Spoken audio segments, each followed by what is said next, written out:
Hello, everyone. Welcome to today's Upwork Live event, charging 3-digit figures per hour and increasing your value. I'm so happy that you can all join us this warm Tuesday afternoon. It's very warm because it just rained here in the Philippines, in Metro Manila. And it's the middle of summer, so I hope everyone is safe and sound in their own home and wherever you are.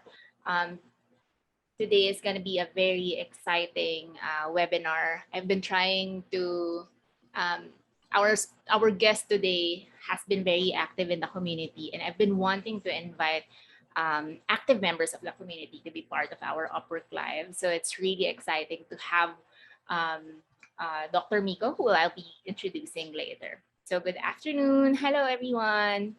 Hello, hello. So let me just introduce myself before we begin. I'm Avery Ohamen. My friends in the States call me Avery, but here in the Philippines, you can call me Av. I'm the Upwork ambassador for Upwork here in the Philippines, or in Metro Manila rather. So as an ambassador, I do these events mostly online now, but we'll be doing offline events soon so that freelancers like you, top-rated and rising freelancers like you and me will have a venue to learn and to propel our business forward, to be able to improve our online business, basically, and also to have a venue to meet other freelancers like us. I'm also the community moderator for Upwork community. So if you go there, if you visit the Upwork community at community.upwork.com, you'll be able to see me responding to some of the messages there. And you'll also see our guest, Mikko. I'd like to introduce him quickly.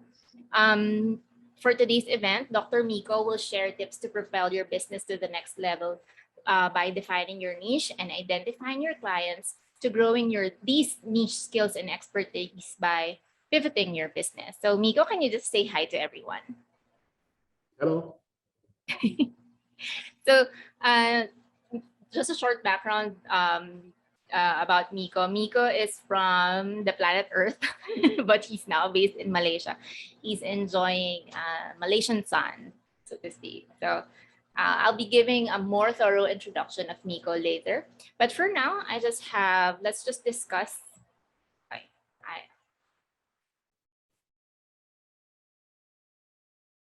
There. For now, I wanted to ask everyone who is present in the audience today. You don't have to answer if you're not comfortable sharing your answer. Don't worry, when you answer in this poll, your names will not be listed. But currently, how much is your current offering, or how much is your hourly rate? If you want to answer, can you please log into slido.com or scan the QR code through your phone probably, or if you're logging in through your computer, please join slido.com and use the code here, number 443019, to be able to join and answer our poll.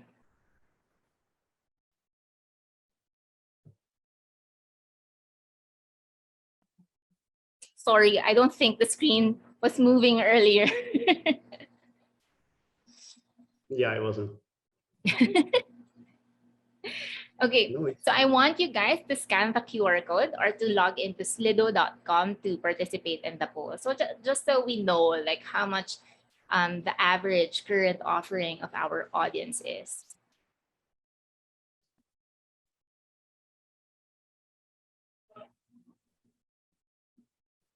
These are very interesting results.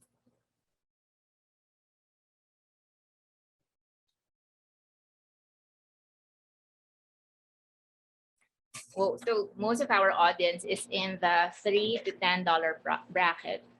And then we have a few who are in the $15 to $20. Mikko, if you're not aware, this is actually the average hourly rate that we have here in the Philippines.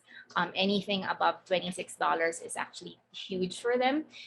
Most of the Filipinos will mark or will use an hourly rate that is commensurate to their standard of living. So between 3 to 10 is somehow good. But if you can charge more, a lot of people are very impressed if you do that here. So yeah, I know. I have a lot of coaches actually there. So some reach 30, 40, $50 per hour easily. So it's like like what you put in the messages. It's not about what you do, it's all about how you do it. Yes, exactly. Oh my gosh, such a nice tip, or a nice quotable quote. It's not about you.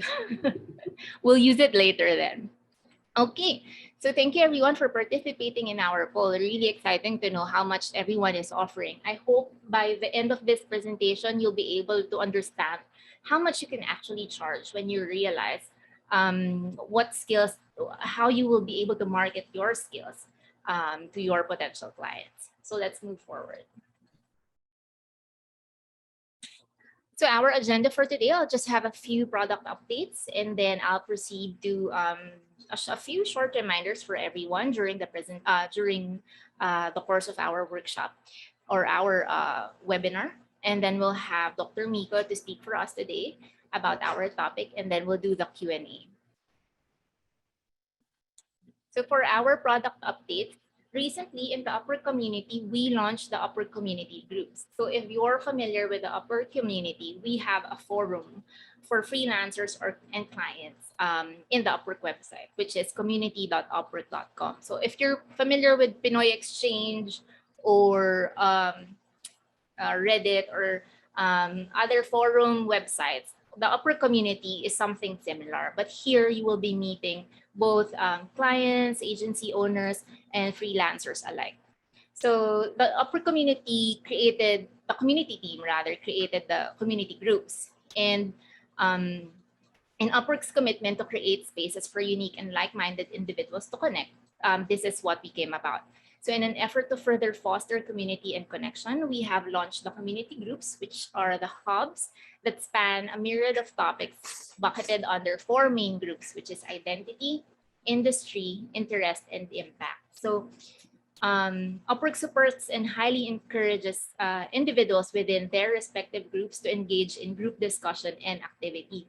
And recently, I think about 3 weeks ago, we launched the Upwork Philippines group. So I think a lot of people will be excited to know that we have a group for freelancers in the Philippines, which is the Upwork Philippines group. If you see here on my screen, you will see the logo of the Philippines. That is our group. You can join the group by clicking on it when you visit the community. Click on the groups icon here or the groups menu here, and then click on the Philippines, Upwork Philippines group, and will be led to join the Upwork Philippines.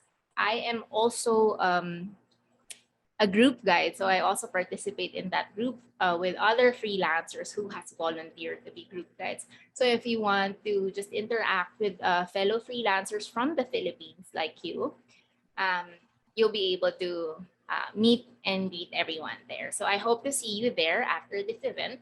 I hope we can all connect there afterwards. So just a few reminders to everyone. For this event, I would like to ask everyone to please ask questions that are related to the topic or the topic presentation.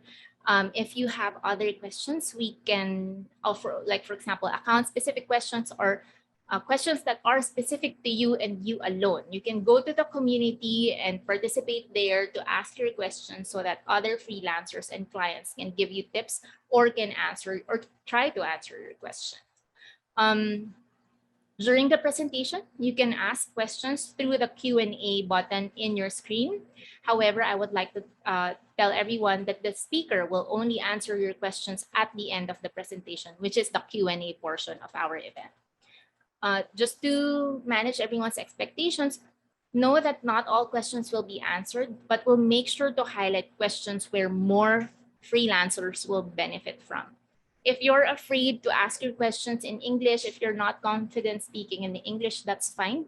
You can ask your questions in our local language.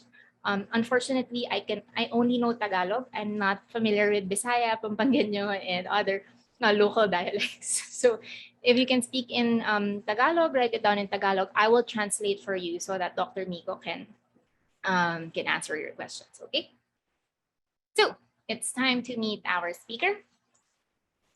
Dr. Mikko or Mikko Rissanen is an accomplished solopreneur living in a tropical paradise, inventing cool tech and coding from his beach office, and eating coconuts all day, every day. any day. He has been running his one-man show remotely from Penang, Malaysia since 2014, and he is one of the most highly paid freelancers on Upwork. He has been supporting hundreds of starting freelancers since 2017, and you will be able to follow his freelancing tips through his LinkedIn account and also through his website, coachlancer.com. That's everyone. Let's give a virtual round of applause to Dr. Mikko. Hello, Mikko. So glad to have you here with us today. Yes, thank you. Perfect. Okay, I will stop sharing my screen so that you can share yours and you can proceed with your presentation. Yeah.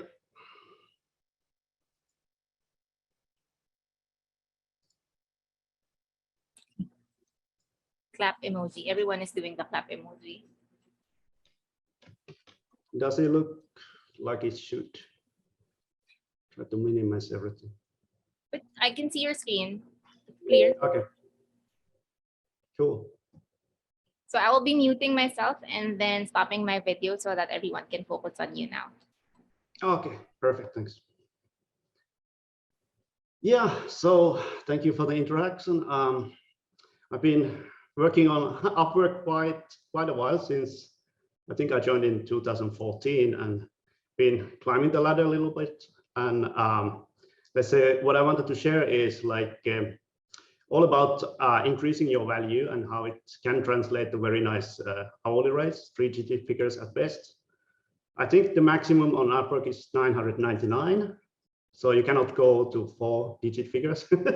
It's a system limitation, not business limitation. So, okay, I tell you my story and how it happens without breaking a sweat, because that's the nice part. You can eat coconuts all day. Takeaways that I want to show from this presentation shortly. It's about how you define your niche and how you define and then find your dream clients, and how you price your services based on the value that you deliver to your clients. And once you figure those out, you can start pivoting your niche. So basically finding better and better and better business opportunities for yourself, and raising your rates. And gradually you can start increasing your offering in a couple of ways. I show you how. And you should be also considering about how to work with other freelancers to deliver bigger projects in the end. Let's go to it. I do two things. So first, I tell my whole story as it happened. I started from something like 30 bucks an hour. To understand the background, I need to walk you through my previous experience before I went freelance. Then I need to explain the ideal clientele that I had, and how I pivoted through 4 niche business areas within Upwork, and then how I've been expanding my offering to different kinds of clients. After this, we go to more theoretical part, because I know only my story. I've been coaching lots of starting freelancers mostly. I'm coaching very few of those who try to get past the starting point. So actually there are some theoretical bits about mindset, value and pricing, pivoting, and then growth. Okay, let's start with my background first. I'm originally from Finland. Nowadays I say that I'm from planet Earth, because I stayed basically in 5 countries and got some kind of career in each of them. Started as a software engineer. By the time I graduate, get my master degree done, I kind of finished one product development process as a whole, and we sold the product. And so I started like what you would say today is a full stack software engineer. I did my PhD in Kyoto University in Japan. Spent 3 years in learning virtual reality. After this, I moved to Sweden and worked in the automation industry as a research team lead and principal scientist, 4 years there. I also stayed 1 year at Nanyang Technological University in Singapore. After that, I started startups. And I'm still more or less on the startup side of things because I'm also working with startups ever since 2013. There'll be some awards from the start to the end actually, and what a guy like me with this kind of massive background, it's about like 13 years before I go solo, 14 years basically. So what I figured out, I should be able to use all the background that I have to come up with the service that is really good. So I figured out that the background makes my offering directly. Software engineering means I can build full-scale products. Good. Science means I can come up with technology that nobody else has ever developed. Being a research team lead means I can run projects, I can lead initiatives, I can come up with new initiatives. I know patenting, not just writing science papers, but actually do patents and launch kind of collaboration initiatives, manage bigger entities of work. And as a startup CTO, I spent 1 year very intensively trying to make my startup work, which never really did. But that experience was extremely valuable because I got into the startup ecosystem back in Singapore. So basically, with this kind of background, what could I do at best? I need to be able to use all the skills that I had so far. So what I came up with is something called CTO as a service, so Chief Technology Officer for startups. Basically, if I'm not working on my own startup, I do the same startup kind of CTO work for everybody. Means guys with the business idea come to me, hey, I want to build this kind of product roughly, and I build the product. It's as simple as that. I take care of building the team, coaching the team, mentoring, organizing everything, coding like hell, build the complicated technology products from scratch. That's what I do. And if there's any good idea, very difficult technical problem, I can go and patent it. This is particularly nice for some of the American startups that I work with. Yeah, there have been some awards on this one as well. But let's say just a brief impression about the technology is like, I started with virtual reality back in Japan, making training simulators for urologists like this guy here, using haptics, which is like a pen interface with the robotic arm. It pushes back so you can simulate soft and hard tissue, like if you're using a scalpel as a surgeon, something like this. I tried to transfer skills from medical doctors and surgeons to their students using virtual reality when you're recording and replaying simulation sessions. It was totally worth 3 years of my life. Learned so much, not only about the technology, by the way, all the science parts. Being in Japan is fantastic, cool things. I did at ABB in Sweden, we did all these industrial augmented reality applications. For instance, when you're inside some kind of industrial plant, you can use the first version of iPhone, which came out, and we were doing the very first industrial applications with this in 2010, so quite a while. So you can just go to industrial plant and scan the place where you want to highlight problem areas or isolate electricity from places where you need to change parts and fix things. And what I was totally sold for as my first startup in Singapore was Kinect. If you heard of this kind of 3D sensor made by Microsoft, it's basically a system that tracks your body in real time. So it can detect your arms and hands and head and legs. And we tried to build some kind of a product for gyms so that they can use this to bring in more customers and do some kind of posture assessment and some sport movements so they can do all the exercise in a safe way. You know where the risk of injury would be. Okay, so this much about the technology. This is what I was doing. And when I started freelancing, I started like just about everybody starts. So I pull in some projects from ex-colleagues, ex-employers. This was my first project that I got from Kyoto University. Via Kyoto University was sponsored by Kyoto City. which is basically where I just stayed 3 years. Actually, my ex-house is somewhere there, if you see in the picture. I was living right there. And my student buddy took video backgrounds from the hill, so you can look down to the Kyoto city. And then we make this kind of balance training game for the elderly people in Japan, so that you can stand on one leg and practice your balance so that you don't fall so easily and you get injury later, less and less and less. So this was kind of research project that I started with. I get to build the entire prototype with this Kinect sensor. So with my background, I figured out I can always do some research projects, but that's not really the sweet spot. What I wanted to do really is reach more and more startups, and I was then still stuck between like moving to Malaysia, still staying in Singapore most of the time.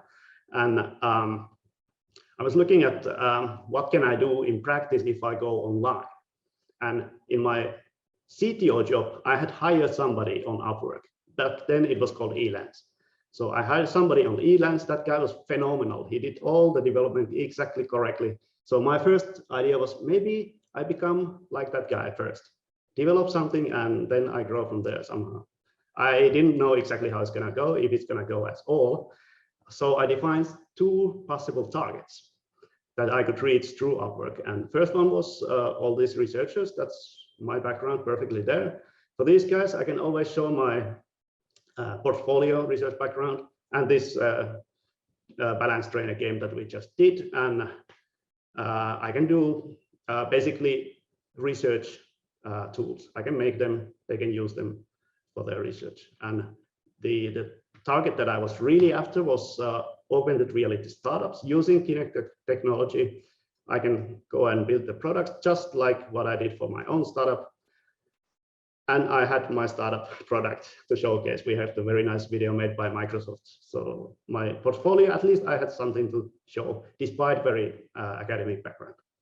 And I figured the best case scenario, where is all the cool technology built? Silicon Valley. That's where I should be. That's the dream state for me. Okay. My approach on Upwork was a little bit different from what I see everybody doing. I call it the gathering approach. So basically, it means I'm this guy, alligator submerged in the water, just looking and waiting for the perfect catch and then go and catch. So I hardly send any proposals. Why? Because I know exactly what I'm after. I'm after those research projects, or I'm after those really cool augmented reality startups. That's all. No other targets, no need. And guess what? The first guy I ever get to talk to in an interview is a young startup founder in Palo Alto, California. So it's exactly the kind of the guy I was hoping to meet. It's just a matter of time. So I spent months of gathering like this. And the first guy that I get to talk to is the perfect guy. I couldn't believe it. This is like super cool result for me. This is insane. I thought like, wow, okay. But anyway, it was a startup seeking seed funding. So it took a couple of months before it actually started. And before it got started, I got actually the low-hanging fruit. A research group doing linguistic studies, studying kinesthetic learning, so how hand movement may or may not improve language learning.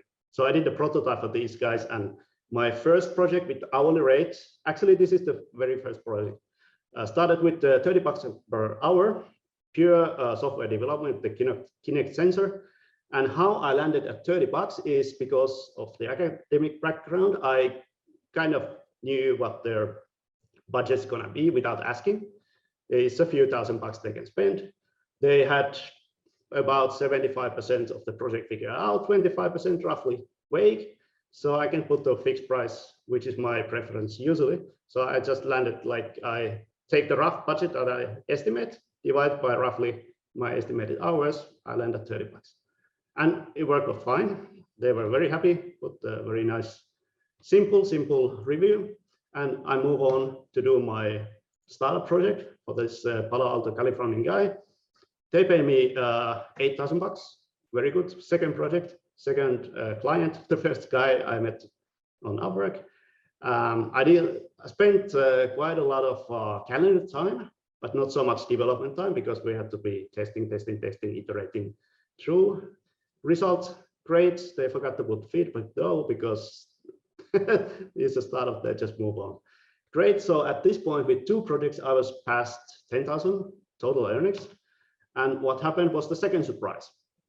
There's a third class or group of people who want to use this kind of technology, and it's event organizers. So these guys were also based in Japan, conveniently.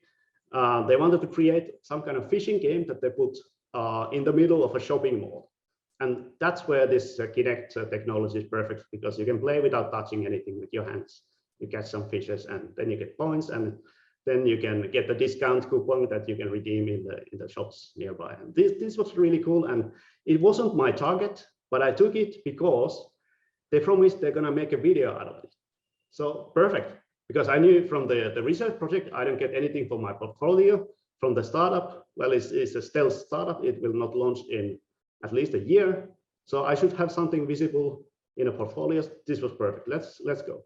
To me, it doesn't matter how much they paid. Was it 2,000-3,000? Anyway, my total earnings were now 13K, and Upwork came about right a few months after this, and the system changed. They gave me the top rated status. I was like grandfather to the system. And then the invitations start pouring. I get only 13K total earnings, but all my projects are about Kinect. So my track record, plus 1 fresh video about it, looks perfect. So you won't be able to read it, but all these orange bits say Kinect or motion sensor or something else related. So exactly the keyword that I had. It felt like I'm getting all the projects in 2016. All the projects are coming to me. This was insane. And I only just started like half a year ago, I got my first project. And I think I'm already at the top. This was way faster than I thought. Insane. Additionally, there were some projects that relate to my background, virtual reality, but I didn't do any of those because I can just cherry pick the good ones. And not all of the projects are really super interesting ones. Okay.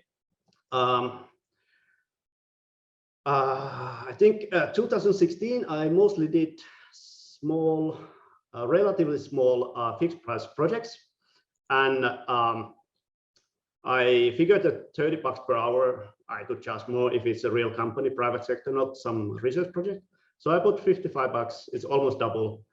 No problem. Actually, people are accepting this, particularly the event organizers. So there was one company we did this kind of event game thing, similar to the shopping mall installation for Bosch.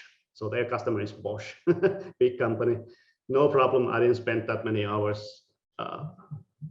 Yeah, week and a half of full-time work to finish this one. $55 per hour. I did some work for slightly bigger companies. They're just outsourcing entire development because they don't have the right kind of developers. This was $66 per hour, so quite complicated, unclear scope. I still prefer all the fixed price projects because it's better to do those for kind of value-based pricing idea. But yeah, okay, these guys paid 11K, cool, 2017. Then what happened is that I see myself doing similar kind of projects all the time, and at the same time, these virtual reality headsets, you know, these things, now these are super good, cost like $300 only. But then we got the first batch of these usable ones below $1,000 US. So I thought, wait, I can do training simulators. This is exactly what I studied in Japan. I should do this. So of course I go buy the best headsets and pivot my business to VR training simulators. And this was cool. Like I get to join a startup with the aim of building their first training simulator for construction industry. So basically it's a construction crane and the guy is in the cabin and try to lift something. So we made the entire coursework in virtual reality. So you don't need to sit in the actual cabin. This was super cool. These guys paid $77 per hour, something like 20K, 21K total. the first product of this company was built by myself and a couple of other freelancers. So we had the entire team of freelancers doing the work. Fantastic. I still did a couple of Kinect projects. So at that point, I was doing 2 niches, 2017. And the guy making the Bosch event, I was charging $55 earlier. No problem. Now they get Coca-Cola as their customer. They need something really quick, really fast. We get only 1 week to do it. Okay, I say, do it. Sounds reasonable. I put $88 as an hourly rate. They say, let's do it. Small project still, but super fun. And they took me as a hero. It's nice to be a hero. Being a hero is good business. Okay, so there we go. I think 2018, I had a list price of $99. I didn't do any hourly projects because I get to the nice sweet spot of doing some projects that I just like and I pick, and I do more training simulators than Kinect. And then I thought, why not try something new, because I keep getting projects from other sources so much that I skip doing the development work. Enough development. On Upwork, I changed my profile to consulting. I still stay in the same sector, help startups, but as a consultant only. So I focus on getting the concept developed in the right way. So basically reducing a lot of risks that new startups have, and basically giving advice how they can reach the mature state of product development faster. So that basically they get to sell things earlier. I just add $100 to my hourly rate, see if it goes through. Oh, it went through. One guy was very interested, put best possible reviews for me, highly recommended all the time. I keep playing my consulting role quite a bit, most of that year, 2019. One surprising thing was that there was also invitation from the talent specialists, you know, those guys who are matching clients and freelancers. And one of them suggested, hey, there's a Upwork enterprise client. Why don't you work with this? And this was perfect match.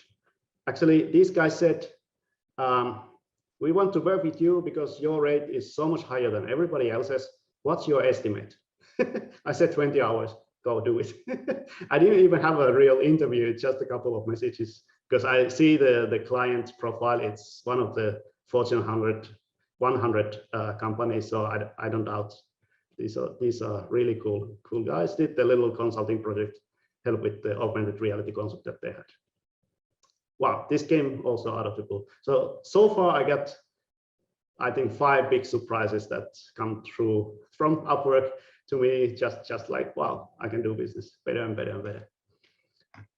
Okay, currently I'm doing consulting and advisory work for a startup that's trying to create their existing business and turn that into virtual reality. And they wanted me as a consultant. So now I'm doing that at $299 per hour. It's somewhere at 11K. It will go a bit further than this, I hope, unless they kick me out. Okay, but it's like at this point, I start realizing the price doesn't make that big difference if you're in the right kind of value chain where there is money to pay you. So you need to have rich clients. So right now, I think since that project, the whole of this year, most of last year, I put my hourly rate $399. Why not? Why stop here? For sure, there'll be somebody buying it for this price. And since it didn't deter these previous guys, there's enough evidence to probably this will go well as well. Why not? I don't see any point. Okay. Anyway, that's my story as a kind of case study. And now I need a little drink before we go to the theory section. Good. Love the coconut. Whenever I need extra juice. Yes, I understand. It's both the fuel and the purpose of my life. Okay, anyway, let's go through 3 things: mindset, value and pricing. By the way, they correlate. and pivoting, and finally growth. The growth part is very quick. The mindset part is a little bit heavy because I want to go through a couple of numbers with you guys. I've been talking to hundreds of starting freelancers and some more experienced ones. And what I find that most people are aiming for some kind of stability, which is absolutely natural thing to do. So let me walk through a couple of completely bogus, made up numbers just to demonstrate the case where you might land when your value proposition is good, better, perfect. Okay, so let's say it doesn't matter what the currency is. It doesn't matter what country you are in. We're looking at the proportions maybe here, but I put the numbers so it's easy to understand. So let's assume your day job pays 5,000 something, 5,000 bucks every month. It's secure, it's stable, you make money. In a year, you make 60K. In 2 years, you make 120K. Okay, and then let's say assume that when you start freelancing, you have, okay, you start from zero like every company, every business. And there's some kind of acceleration vector. And once you learn enough, then you land at the nice number. And what I read from some sources is that freelancers can earn 50% more compared to their day jobs. Yeah, so once they get the freelancing going, 50% more. Okay, let's assume that there's a factor 1.5, and eventually when you get your freelancing right, you land at, in this case, not 5,000, but 7,500. And there's some kind of learning curve, and eventually you get there. Okay, let's assume it like this. And let's say in 6 months in your day job, you would earn 30K. As a starting freelancer, the first 6 months, probably not much, so it's just about 10K. Then you're catching up when you reach the end of the year, 60K versus about 40K. You're still on the deficit as a freelancer, and only after 2 years with this kind of calculation, you would reach some kind of profitability compared to your day job. Okay. This is not true. This is not realistic. Nobody gets it done like this. It's not some learning curve and then there's a nice plateau of productivity and you get to do amazing business at the rate of 1.5. If it were true, actually, you could then do something to accelerate it, right? So here we're increasing like 10%, 10%, 10% until you reach that 7,500 bucks. Let's assume there is a way to accelerate. You go at double speed, so 20% every month. So that will lead you earning about 21K, still below 30K compared to a day job in 6 months. And 1 year, you'll be just about profitable, just a little bit more in total than the first, your day job 1 year. And after 2 years, you'll be clearly profitable if you could just run faster in the beginning. Yeah, this is all completely bogus data. I just made it up just to demonstrate what happens when you're aiming for some nice stable income stream. Because what actually happens is more like this. So let's say you're doing projects and you're doing gigs. Sometimes you land at zero. Sometimes you get very nice money. But if your maximum factor is 1.5, if you're fully loaded for 1 month, that's what you're gonna get. But if you have 0 months, earnings, nothing, or half, or just a tiny bit, this makes freelancing a horrible approach. It's a suicidal career choice, basically. So this is just random stuff, landing at 6 months total being even less than 1/3 of, 1/4 of your day job. In 1 year, you'll be, not even halfway through. And you'll be still in the deficit after 2 years if you assume everything is more or less random and your maximum is 1.5. I hope you get the point. Now, the factor cannot be 1.5 when you freelance. It doesn't make any sense. If you assume randomness being a constant, so things happen you can't control. Sometimes you have a 0 months, no income much. You can, of course, find different kind of strategies, do something here, there, just have multiple ways to earn money. But if your main work is valuable, that makes the bigger difference. So let's look at this. If you have all the same randomness, but your value is 2 times the freelancing value, meaning 3 times the day job. Let's look at the numbers then. Okay, first half a year, you'd be only halfway through your day job earnings. 1 year total would be still deficit, but after 2 years with completely random stuff, but double freelancer pay, you'll be clearly profitable in 2 years. Okay, cool. So why 2 times? Let's make it 3 times. So if your work is valuable by the factor of 3 compared to your normal rate, so if your rate is now $10 per hour, make it 30. So then let's look at, you're getting a reasonable number in just the first 6 months. You're already profitable by 1/6 at the end of 1 year, and you're almost double after 2 years.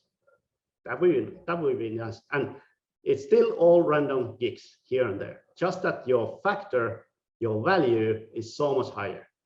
And where this calculation, even if it's complete bogus, it gets interesting when you go to higher factors. How about 5 times better? 5 times higher than the actual rate. So from $10 you go to $10 per hour, you go to $50 per hour. So now you look at the numbers, you're profitable with just the first 6 months, completely random gigs. You're almost double after 1 year, and you're 4x something overall earnings in 2 years, assuming all the randomness is constant. But what you can do is improve your value. So when you get to this kind of numbers, and this is the point I want to show you, when you get random stuff, even if these are not really depending you so much, but you have a way to increase your earnings, despite the randomness, you get better earnings than a stable job. And this is where I think many freelancers are going in a kind of opposite direction, because you want stability, which is a normal human thing to do. But when you focus on stability, are you really focusing on improving yourself and improving your value proposition and focusing on how you can help your current customers better or find even better customers, your clients? So this is like it's a mindset hack, basically. You want stability, you get stability. Because of that stability, you may get stagnated in doing, the factor of 1.5 or 2. And no problem with doing that. But that could be the factor that's limiting your own growth, because you're not thinking and rethinking and retrying and experimenting something new. So you're looking at stability versus value. By stability, you're focusing on yourself. And if the value is a higher importance to you, value to your customer, it's more like a value-oriented and business-oriented kind of approach. So if you're looking at the competitor-oriented, cost-oriented, stability-oriented thing, you're looking at and thinking, how can I find more clients? How can I get stable income? What do my competitors charge? Because you may want to undercut them just a little bit to make sure you get consistently new projects all the time. And how can you beat your competition? But if you focus on value and the business of your customers, your clients, you can just start looking at how much can my client make from my work. So you can start thinking of the numbers. How can I increase my offering from now to something better in the future? How can I become more valuable? How can I pay even more than previous clients? How can you find people who have money to pay you better? And this is like you want to focus on stability. You want to focus on value. Which one is your aim? Because the stability focus may prohibit you from thinking and going for better stuff. And in this sense, if you go for the value, you must accept some randomness. It's fine to have a 0 month because the next month could be insane income. It's fine. You have things to do. You can do your own things with that. That's one missing month. And all business is risky anyway. So if you want to do business, you must accept that risk. It's like you can aim for stability. If that is your highest value, why you start freelance in the first place? It doesn't make sense. That's safe. Go back to the day job. That's the way it works. And if you have high rates, like 3-digit figures per hour, it doesn't mean you need to necessarily work more or harder. And this is what I hear from a lot of people that, hey, keep grinding, good work, keep grinding. No, don't keep grinding, keep thinking how you can improve your value, and then do better work, less time. And just to visualize this, you want to be the guy who charges $10 an hour, or you want to be the guy who charges $100 per hour, even if you don't have much work, just because you cannot find the clients who pay that much. So basically, you work $10 per hour, and the only way you earn $400 per week is, yeah, you work every day, 8 hours a day. And after this is the billable hours only. After this, you need to start working on finding new clients, doing your books, networking, and everything else that is not billable, but part of freelance work. And if you still aim at the same total income with this approach, where you're only working actually 4 hours to earn that $400, you have all this time here free. What do you want to do with all this time? You can experiment how to find new clients, how to reach better clients, network, write a blog that increases your online visibility, set up a YouTube channel, write a book. You can do so many things that improve your perceived competence and improve your ability to reach better and better and better clients. You can spend a lot of time in just branding alone, which is probably worth the time. But like you want to be the busy guy or you want to be the valuable guy. Every single time I would go for this so that I win all this time available here. Wow, victory. You heard about this book called the 4-Hour Work Week, or yeah, that kind of thing. The value of your work needs to be super high.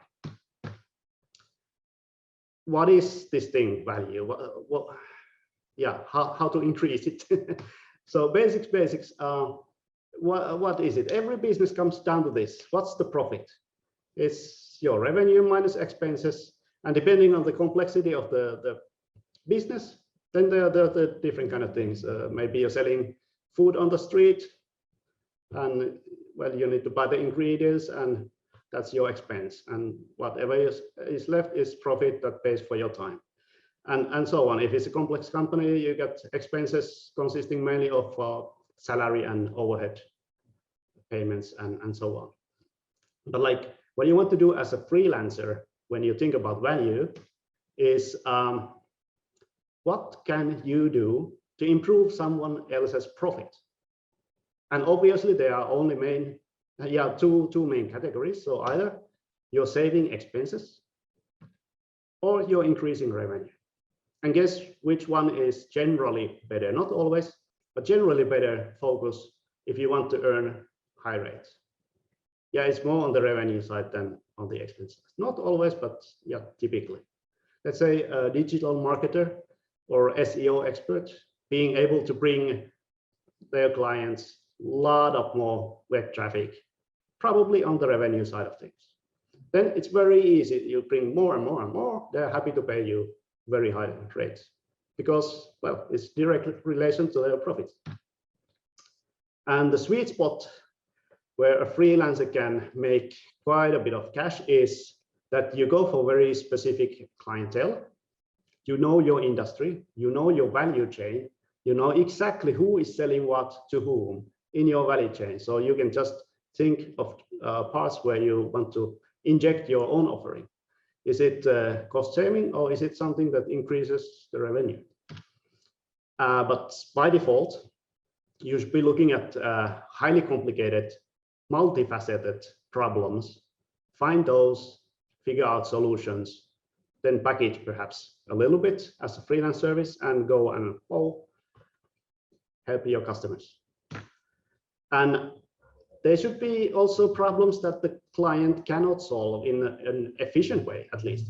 So let's say they have a business related problem that's requiring a big investment, like hiring somebody full-time and train this person or something, like, whereas freelancer can come in with suitable expertise, nail the job, go home with a bunch of dollars in the pocket. That would be nice. And typically these kind of problems that are somewhat critical happen when the client's organization is in some kind of business transformation. So they try something new. Let's say try to build a new product that could be a supplement to their existing product line in a way that has completely new components. They don't have the in-house competence to do it. Get somebody external, help with the critical bits, go for it. Perfect. And then the other way to think about is if you're entering a new market or different kind of group of consumers or something that's completely changing the marketing approach or sales process or something like this. So then bringing in externals, highly experienced expert freelancers makes sense from business perspective. And let's look at the pricing really quick. Simple way to think about it. You want to compare yourself against in-house team of your clients. So a freelancer who's capable of making a small part of a product as part of their client's team pretty much gets paid the same as somebody else in the team. That's the cap, that's the maximum. Because if it's more expensive, they just hire more people. Second level is that the freelancer is making a complex part of the product that the client cannot easily make, or there's a very heavy investment in it. Then you can earn more than the average member in the client's team. And freelancer who's capable of making the entire product gets paid theoretically the same as the client's team, because they simply cannot do it. And this is where the business transformation should be happening, I guess, in the client's organization. And a freelancer who's capable of making a better product than what the client can even imagine, there's no price for it. The maximum price is what the business can afford. There's no other, like, there's no way to compare it anymore. And the level 3 and 4 here are somewhere that usually some kind of business transformation is happening. I had one client in US and they sell trampolines. So it's not a technology company at all, completely off my targets, but they wanted to create a new business selling Kinect-based game with their trampoline. So somebody's jumping on the trampoline and you play a game tracked by this Kinect sensor. The body is tracked and you can jump and you can try to read some objects and gather points. So they want to gamify the entire trampoline experience. That was perfect. So this is exactly the level 4 business kind of proposition that I can give them. I build the game, they sell it. Perfect. They cannot make it. They can't even imagine what's going to be at best. So this is where you can make quite a bit of cash, these kind of situations. Just a few words about pivoting. So I did 4 different niches: Kinect, AR products, VR training simulators, then 2 types of consulting, basically for startups, and a little bit of concept development and intellectual property generation, basically helping companies to patent complicated technology solutions.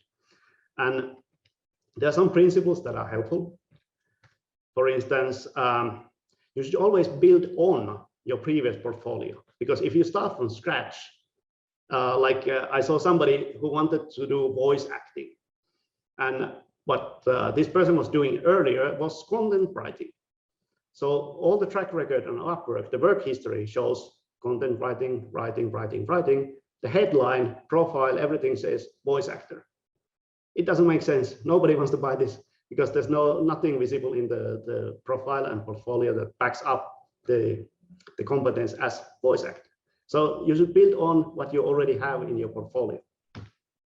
And then make sure your value is evident in your portfolio. So it doesn't help if you manage to basically secure first client of your new niche if you don't get anything from that to your portfolio. So your first entry to the new niche area needs to be something that you can use to build that niche. Because the first couple of projects, like when you start freelancing in the first place, first couple of projects make up your portfolio. So you need to build it in a way that makes sense to everybody. And it needs to show some continuity. Like all the niche areas that I did, they are still within AR, VR field. And I switch from development to consulting. But everything is consistent if somebody looks at my profile now. And you should aim for wealthier and wealthier clients. And you need to be doing cherry picking. Means you take the best ones and bring those to your portfolio, then take the next batch of best ones, bring those to your portfolio. And this is possible when you have multiple sales channels. So this is not possible if you depend on one sales channel, such as Upwork, and at some point, because of random timing, you can't get clients. At that point, you need to go for whatever project you can get. You know, you get the point. Like, if you cannot choose your customers, it's very hard to pivot. You need to be able to pick the good ones from multiple sales channels and use those to build up your new portfolio. And finally, you should be able to wait for the perfect opportunity to reach the next niche that you want to do. Not just rushing, because the first thing that you get in the portfolio as a new niche, that's critical and it shows to everybody. So the first thing needs to go super well. In my case, it was that 21K virtual reality training simulator thing. Okay, I can jump in. Looks perfect in my portfolio and profile. Last bit, just a few words about growth. This is probably obvious part, but you should be able to team up and level up when needed. So when your reputation goes high, goes way beyond your competitors, your clients may be starting to ask bigger and bigger things, and little by little you can grow your project size, because big portfolio items and big earnings, they bring bigger projects. People approach you, hey, you did this, can you do this for me? Perfect. And when you grow the project size, you can start looking at things that are even way beyond your personal skill set. Why worry? Because you can become an Upwork client, and you can build a peer network by hiring people, or you do the other way around. You build your peer network first and then hire people from that. But anyway, like a simple example that I had some years ago, I was making a 5-player virtual reality game production, the whole thing, for somebody like it's a physical installation in a game arcade. And I needed help. I got tens of thousands of budget. I need 3 animators, 2 modelers, 1 game tester, couple of translators and voice actors in different languages. And you know what? One was referred to me by the client. All the other 9, I just go as a client on Upwork and hire and juggle through the project. I do all the development, game design, putting everything together, go to the site, install, perfect. I had something like 35% of my budget was outsourced to these animators, modelers, testers, and so on. Fantastic. You just team up and level up. And the last bit about client experience in terms of growth is you need to focus on being the good guy that people want to work with, because there can be also super smart guy delivering everything possible and still be complete assholes to work with. Nobody wants to work with them, even though they're super good.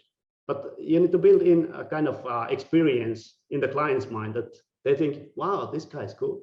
I want to work with this guy in the future too. And a simple thing is to do you just do a little bit more than requested. Add something. I've been networking with investors. So any startup guy coming to me, I can connect them with the investor that's never part of my official offering. That's just a little extra that I can do for them. And you're always on the client side in this way. So you're just making them succeed in a way that they can't even believe when they first met you. So you just go beyond the initial discussion and scoping and everything. Before and after the project, you just take care of your clients, make them succeed. Okay, I want to conclude with a simple summary. Like, I have no truths for you to say, do this, and you'll be earning $300 per hour. All I can give you is some questions that you might want to think about regarding your business. So is your aim for stability preventing you from increasing your value? Up to you. Is what could be the factor that you can level up to? Is it 2 times, 3 times, 5 times, 10 times? Where can you find those businesses that could be paying you more? Are you able to find those who are in a business transformation? Can you cherry pick? Can you pick only the best ones for you and therefore build better portfolios? Can you focus on just the complex and critical problems and never do any trivial work? How can you get to that stage? Are you able to combine your skills? Spend your spare time in learning something new that makes your service better? Can you avoid starting from scratch if you want to change your niche a little bit? And can you grow your project size? Can you hire others where your skills are not enough? And can you level up your client experience if perhaps that could be a problem at some point? Okay, this is basically what I was hoping to explain to you. There's way more information, lots of articles on this this topic about freelancing and Upwork, and I have a newsletter which is pretty popular now, the featured freelancers. You could be one of them if you want. You can go and connect with me. There'll be tips every week, news, super good discussions with all kinds of things, and plenty of coconut specials every now and then. There's some classic papers that you might want to look at about expertise and stability and how to make it to the global top. And my personal favorite is the Doc 8 My Business Plan, which is all about goal setting and not just the financial goals, but how you actually get to each goal, the how part. Usually freelancers lack a little bit on the business planning side. And let me conclude with the legendary by now phrase, why work for peanuts if you can go straight for coconuts? There's no reason. I mean, it's all up to you. It's your business. You do as you like, but you need to understand what your clients are really after and where you fit in the value chain, and can you grow into bigger and bigger business as such. Okay, that's all. Feel free to connect and follow on LinkedIn. It's a full-scale coconut show over there. Hashtag coconuts, hashtag Upwork, and so on. So it's like a 24/7 party almost on online. I have so many friends, by the way, in the Philippines and all around the world. So some of the discussions we have is super helpful for all freelancers. So yeah, feel free to connect, and let's move to the good part, which is the Q&A and discussion. Thank you. Thank you, Mikko. That was really I don't know. I just had so many notes and I was just like reading everything, going back to your slides. And I just wanted to share again your quotable quote earlier when we started. You said it is not so much about what you do, but it is all about how you do it. And this is actually the first time that I heard someone say that don't keep grinding. That's not the solution. And it's because like when you go online, everyone is saying, keep grinding, keep hustling. And this is the first time I heard a coach actually say that it's not about hustling. It's not about grinding. You have to keep thinking how you can improve your value, and which is something that not a lot of freelancers or not a lot of independent business professionals are in that mindset, if you know what I mean. You also said that you have to focus on solving the problems that the client cannot solve. So you have to add value to your client. You don't add value to you. So these are like, when I was writing them down, I was like, whoa, these are like really nice quotes, and I really like them. We also had like very good questions from our audience. Let me just share my screen. Yeah, I cannot give you any wisdom on other domains because I only know mine. But there are these generic principles, theoretical bits that are interesting. But you still need to know how to apply them to your own case. Yeah. I have just one question that was really interesting, and it's not related to the topic, but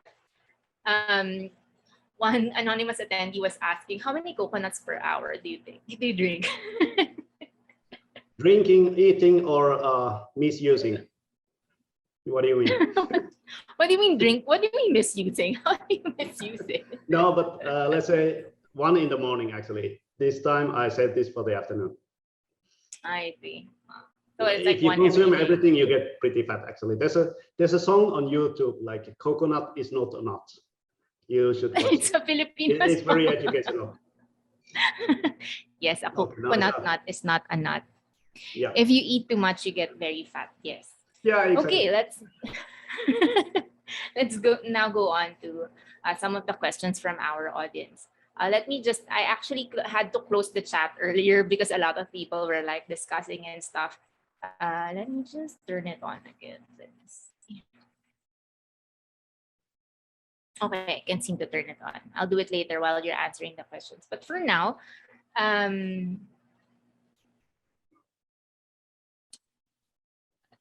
wait, I wanted to see one of the questions. Oh, one question from Maria Dina Di Makali was, sir, do you still actively apply for jobs or the clients invite you themselves? Because in your case, you said that you have a gathering approach where you just you wait patiently. You patiently wait before you find the right job. So do you still apply, or do you get invited these days?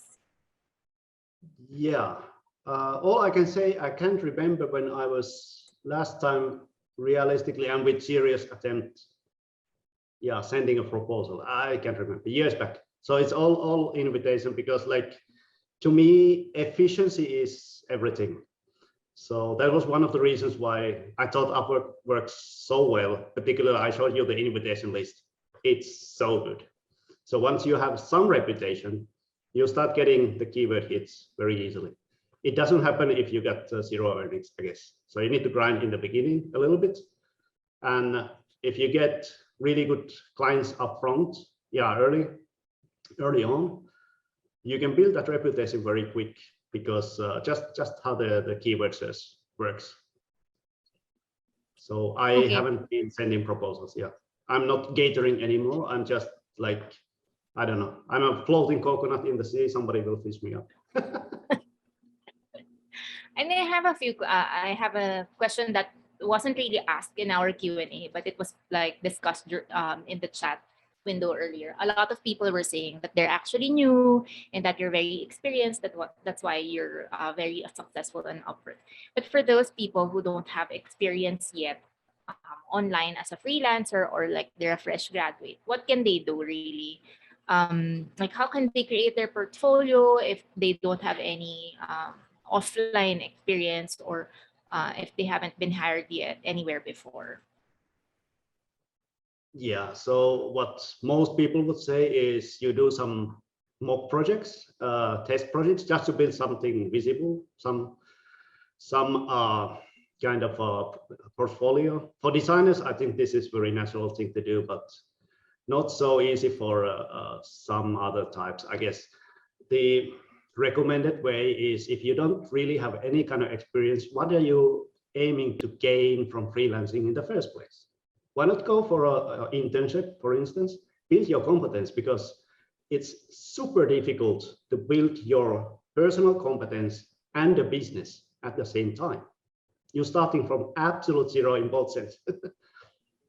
I only started from absolute zero in the business sense. I didn't need to learn many skills to get it going. And it's still quite a bit of work, actually. So it's if you settle for original aim of earning $5 per hour, if you're happy with that, you can try something. Yeah, but like without competence, you can charge high rates. Impossible. Doesn't happen. Yeah, totally agree. And then here's a question from Chia Duyan. She or he asked, most of your Upwork projects were paid hourly. In your opinion, what do you think works for a general virtual assistant like us as a payment method, hourly or by project or milestone? I think this question is coming from the fact that most of the Filipinos who like we have a large percentage of Filipinos who are in the admin support category. And some of them, they start off in the virtual assistant field because they feel like even if they have skills offline, they would prosper more in being a VA. So, what do you think about that? And also, what is the best, like, for Chia's question, what is the best payment method that they get or project type? Yeah, first of all, most of my projects are fixed price. I think I showed you all the projects that are hourly based, those couple. I've done, I think, still less than 30 projects, but like you have no way to compare it if I just show the numbers of the fixed price project. So that's why I just show the hourly rate. And the purpose of having the hourly rate on your profile is that when it's high enough, let's say, cheap clients never bother you because they're too scared to send you invitations. So it's efficiency thing. But for virtual assistants, I don't know anything about the field. I have roughly some idea what the normal rates are. And I don't know how to advertise services as virtual assistant. How can you be a good virtual assistant? I don't know. But it would be probably making sense if you have some kind of specialty within the VI sector, more, let's say, accounting focused. Or I don't know what subdomains you have there, but if you can excel in one area just a little bit more than everybody else, then you have chances to at least charge a little bit more than the average, I guess. Makes sense. Expertise, again. Yes, I agree with that. Last quarter, we had another coach who said the same, that if you are in the virtual assistant industry or category, there is a certain skill there that you can actually grow. So don't just focus on being a virtual assistant. Grow that skill. For example, if you have been bookkeeping for the client, then you can actually pivot your skills to bookkeeping or accountancy and then learn from there. So, and I like how you said earlier that you have to be able to pivot your skills and how you pivoted some of your projects from Connect and then grew it to something else. So, really wonderful tip.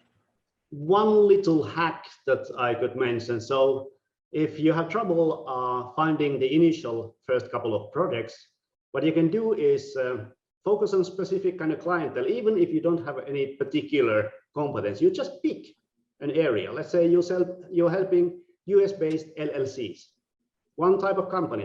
That's way better. At least it looks better targeted in the profile title. So you can hack your way through with this kind of little tricks, even if you don't have that much specific expertise. Then maybe at least you get to interviews early on. Yes, agree. And it's like for example, my sister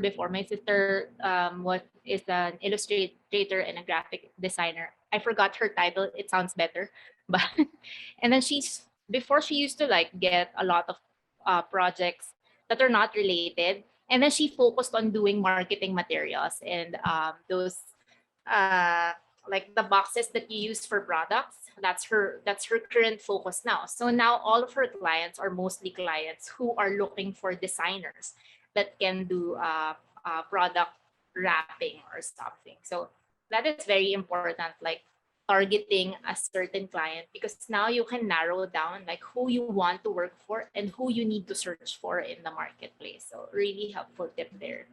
Yeah, exactly. And the opposite of doing that is being generic. Your title says virtual assistant. I don't think you get the jobs. It's so saturated right now.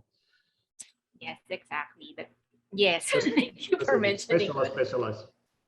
Yes. Specialize in the part that you want to do. Yeah, you want to specialize in.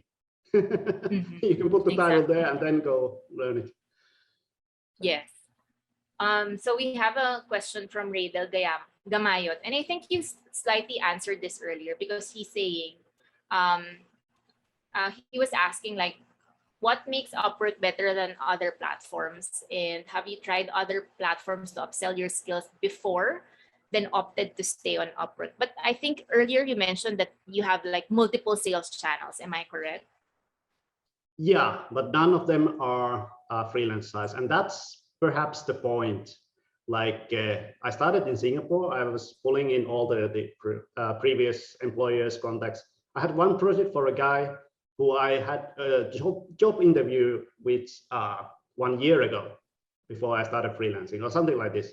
So actually, you should just figure out who your target clients are and where they go. They might not be on Upwork in the first place.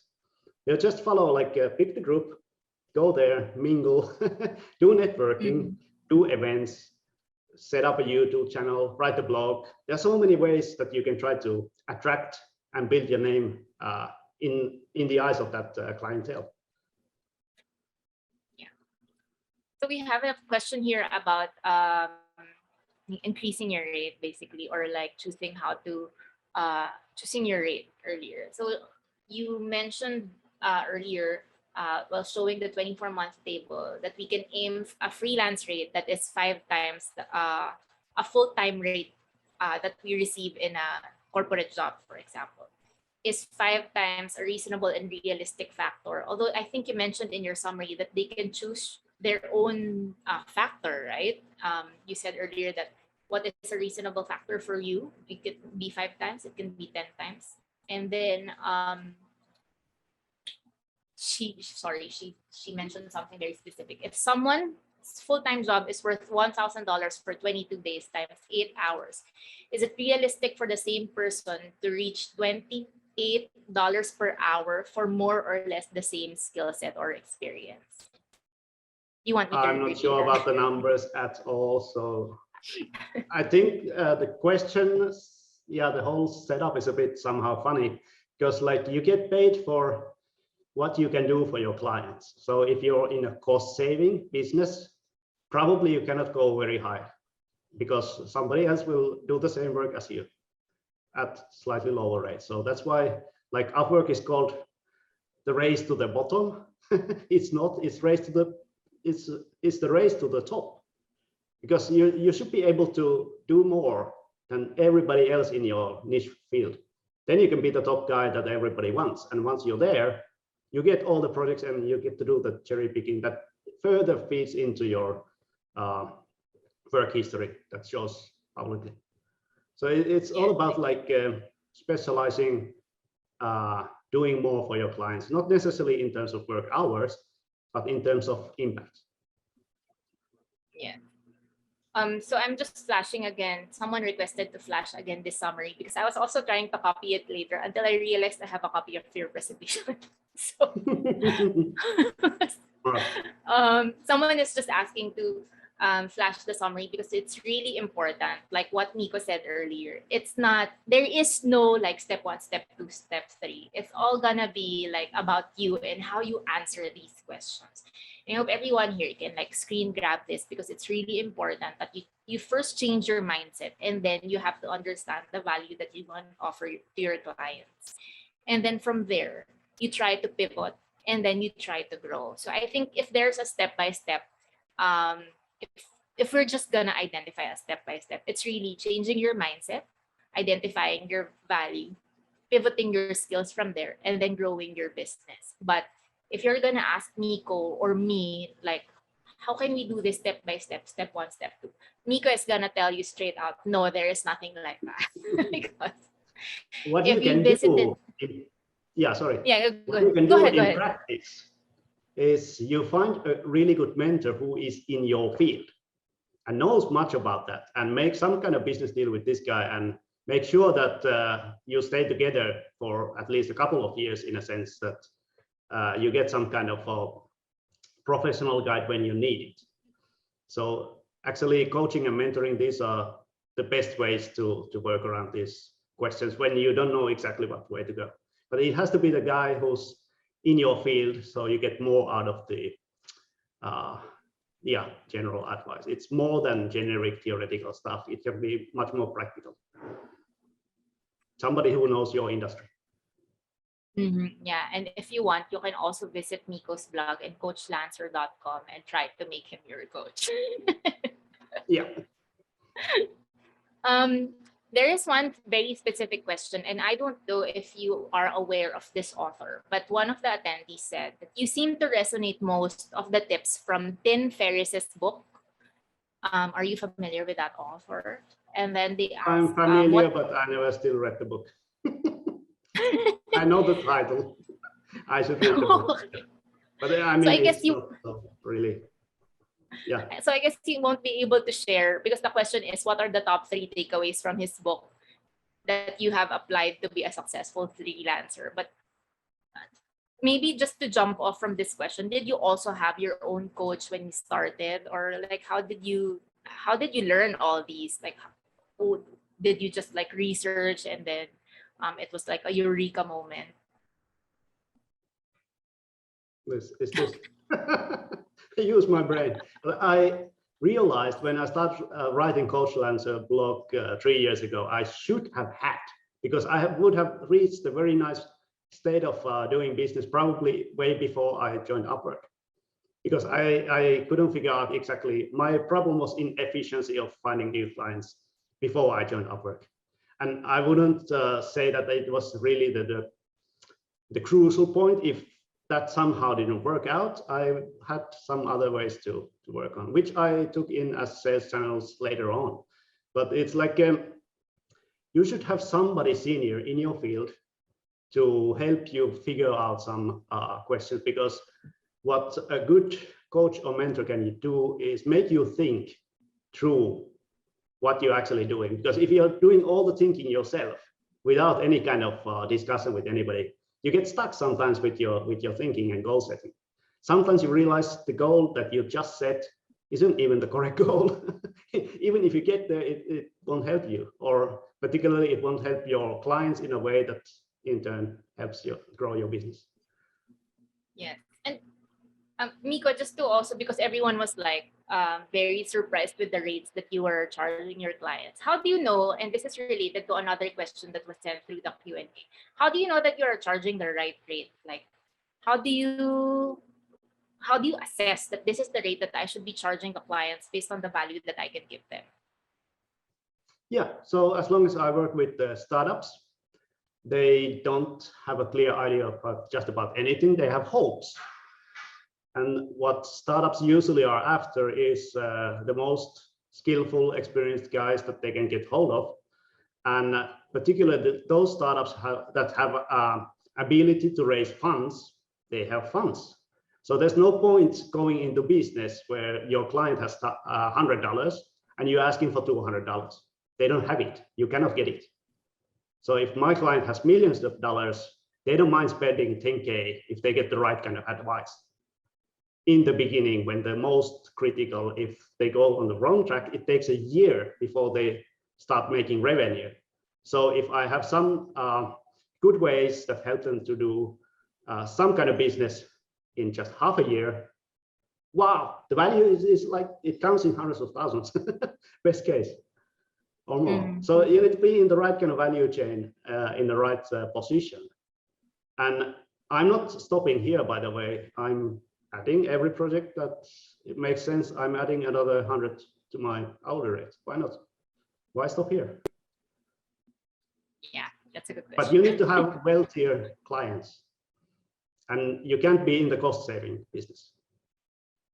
Yeah, you can't be with unless clients you work who are like for multi-million-dollar companies where the cost savings count in millions. Maybe then. But don't work for clients who are like, we can only charge, or we can only send $5 per hour or something like that. Yeah, Can I tell you a little horror story? Go ahead. There was one guy asking me, he was ranting about this. We connected on LinkedIn, I think, and he was asking for advice because his client is so unprofessional. so unprofessional. He's so pissed off because of this client. And then I started asking, okay, what's the case? Maybe I can spend 5 minutes sort this out. If I can, I'll be happy. Yeah, no problem. So it turns out that this guy is a math tutor. Who is his client? He's a high school kid. He's doing high school studies. Okay, so just as asking like, so where does this guy get his money? Yeah, I don't know. Obviously, it's pocket money what the kid can have, and they were fighting about something like $20 milestone or something like this, and the client doesn't release it because he wants more help, and the freelancer is in trouble, and so on. So I just ask, don't you think working for kids is a little bit risky by default?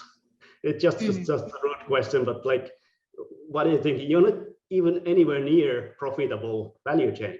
So I suggested, could you try to work for university students who are at least like 20-something adults, and they might have part-time jobs, they might have a little bit money to spend. Can you go there? No, I didn't go to university, I cannot do it. So this is like the skill set that you have doesn't take you anywhere.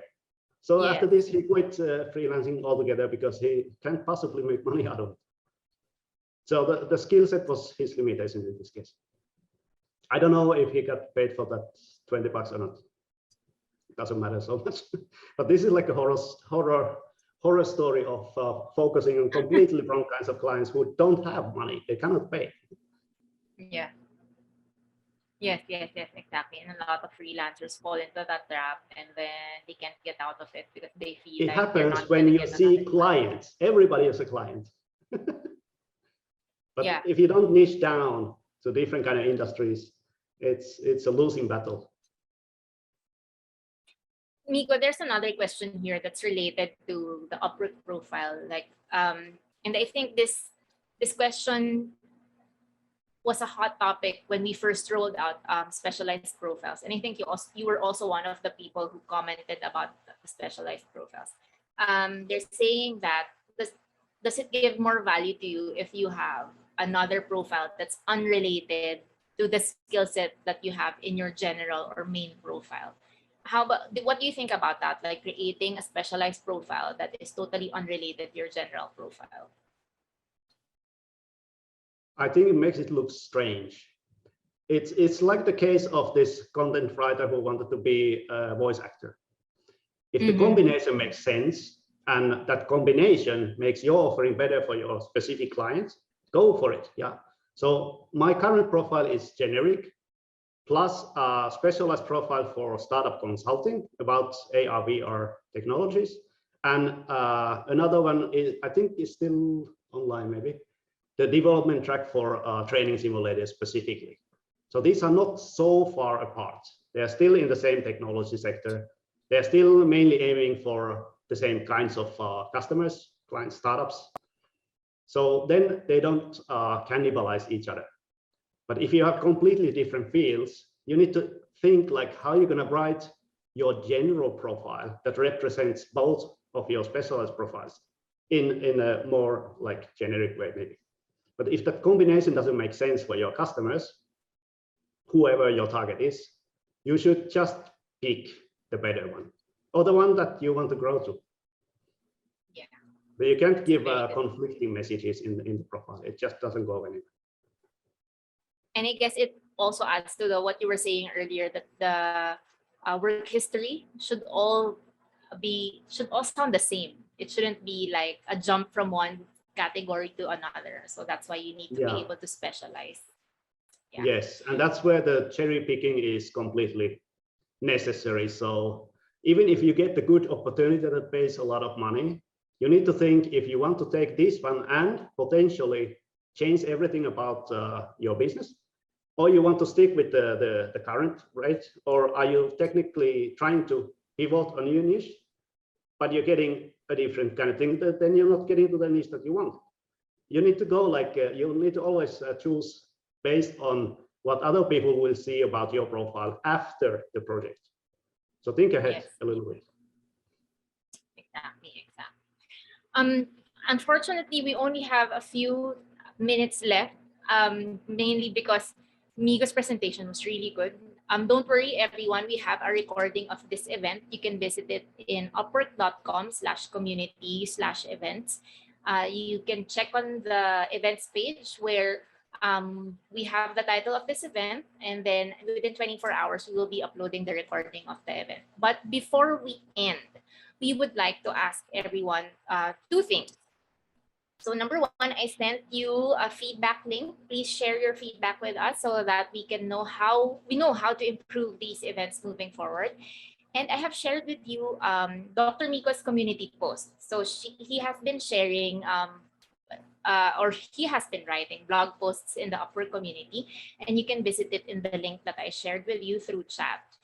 He wants to ask you to answer this question in that community post. How would you describe your dream client? So to be able to continue the conversation, to continue to answer your questions that we weren't able to answer today, this afternoon, I want you all to go to the Upwork community blog post of Mikko. So I shared it in the chat, and then answer the question there, or you can also post your questions there. When Mikko is available, he will get back to you. You can also visit coachlancer.com or Mikko's LinkedIn page. That's Mikko Rissanen, and then connect with him there. Please don't forget to leave your feedback, and you can also scan the QR code here to lead you to Mikko's blog post. Mikko, is there anything else that you want to share us before we let you go? No, I think I finished my coconut, so no. Nothing to I hope add. you like eating. I hope you like eating the meat of the coconut, because that's No, the I best just make a part little for me. hole and then drink, and then afterwards I cut the whole thing open, but I need an axe for it. So Okay. So anyway, thank you everyone for joining us today. I cannot express like how thankful I am to have Mikko, because he's been a wonderful contributor in the Upwork community. You will see some of his posts there and some of the questions of some freelancers and clients. And he's also joined being a contributor to the community blog. So you will also see two of his posts there. So let's continue the conversation in the community. I hope everyone learned a lot. You can check the recording in in upwork.com/community/events. And I hope to see you in other events. So thank you. Thank you for joining us. Mikko, thank you so much for joining us. yeah, thanks for having me. Thank you. Thank you, everyone.